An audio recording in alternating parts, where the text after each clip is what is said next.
3 octobre. Jérémie, chapitre 1, verset 1, chapitre 2, verset 30. Ce livre contient les paroles de Jérémie, fils d'Hilkia, l'un des prêtres qui habitait à Anathoth, dans les territoires de Benjamin. L'Éternel lui a parlé la 13e année du règne de Josia, fils d'Amon et roi de Juda, et sous le règne de Joachim, fils de Josia, roi de Juda, et jusqu'à la fin de la 11e année de règne de Sédéchias, fils de Josias, roi de Juda, jusqu'à la déportation des habitants de Jérusalem en 5e mois. L'Éternel m'adressa la parole en ces termes. Avant de t'avoir formé dans le sein de ta mère, j'ai été choisi. Et avant ta naissance, j'ai été consacré. J'ai été destiné à être prophète pour les peuples. Je répondis, et là, Seigneur éternel, je ne sais pas m'exprimer, car je suis un adolescent. Mais l'Éternel me répondit, ne dis pas, je suis un adolescent. Tu iras trouver tous ceux auprès de qui je t'enverrai, et tu leur diras tout ce que je te donnerai. N'aie pas peur de ces gens, car je suis avec toi pour te les livrer. L'Éternel les déclare. Alors l'Éternel tendit la main et me toucha la bouche, et il me dit, tu vois, je mets mes paroles dans ta bouche. Sache que je t'ai confié aujourd'hui en mission envers les peuples et les royaumes. C'est d'arracher et de ramasser, de réunir et détruire, de construire et de planter. L'Éternel m'adressa encore la parole en ces termes. Que vois-tu, Jérémie? Je répondis, je vois une branche de mandier. Tu es bien vous, me dit l'Éternel. Eh bien, je vais sous ma parole pour accomplir ce que j'ai dit. Puis l'Éternel m'adressa une seconde fois la parole. Que vois-tu encore? Et je répondis, je vois un chaudron en train de bouillir et qui se trouve au nord. Et l'Éternel me dit, c'est en effet du nord que la meilleure viendra se déverser sur tous les habitants de ces pays. Car je vais appeler tous les peuples des royaumes du nord, l'Éternel le déclare. Ils viendront et chacun installera son trône devant les portes de Jérusalem, face à tous ses remparts et de tous ceux des villes de Juda. Et je rendrai mon jugement contre les habitants de ces pays, pour toutes les mal qu'ils ont commis, parce qu'ils m'ont abandonné, qu'ils offrant de l'encens à d'autres dieux, et se prosternant devant des dieux qui se sont fabriqués. Toi donc, tu mettras ta ceinture et tu te lèveras, tu le diras tout ce que je t'ordonnerai. Ne te laisse pas terrifier pour Rose, sinon c'est moi qui, devant Rose, m'en vais te terrifier.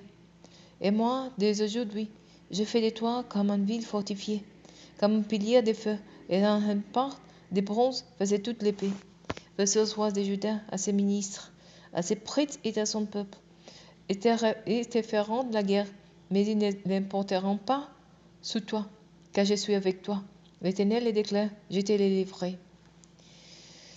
L'Éternel m'adressa la parole en ces termes. Va Jérusalem et crie à ses oreilles. Voici ce qu'il déclare l'Éternel.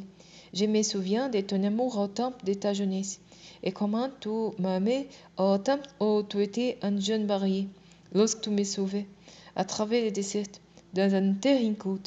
Car Israël, tu étais alors consacré à l'Éternel, tout comme les prémices d'une récolte.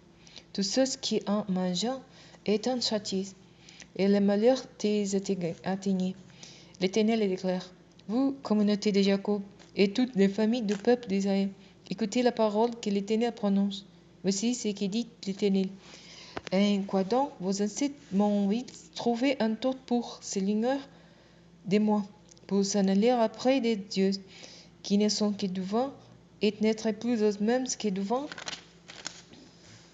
Ils n'ont pas demandé, où donc est l'Éternel, qui nous a fait sortir d'Égypte et qui nous a conduits à travers les déserts, au pays de la steppe, rempli de frontières, dans une terre aride où régnent les ténèbres, et dans une région où ne passe personne, où n'habite personne, où je vous ai conduit vers un pays fertile pour manger les fruits des produits excellents. Mais une fois arrivé là, vous avez scellé ces pays en fait de mon domaine, un lieu abominable. Les spirits n'ont pas demandé. Oh, donc est-ce l'Éternel? Les spécialistes de la loi ne me connaissent pas. Les dirigeants du peuple se sont révoltés contre moi.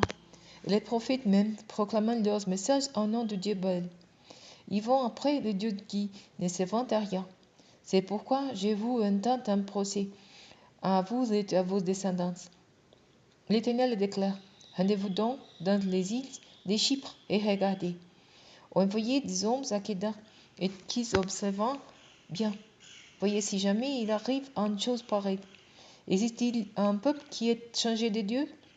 Et pourtant, ces dieux-là ne sont pas des vrais dieux. Mon peuple, quant à lui, a échangé celui qui fait sa gloire contre ce qui ne sert à rien.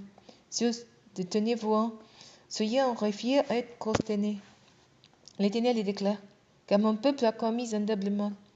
Il m'a abandonné, moi, la source d'eau vive, et il s'est arrosé des citernes fendues et qui ne retiennent pas de l'eau. Israël est-il donc un esclave acheté en aidant la maison? Pourquoi est-il mis au pillage? Des jeunes lions rugissent contre lui, et leur voix retentit. Ils ont dévasté son pays. Ses villes sont brûlées, et non plus d'habitants.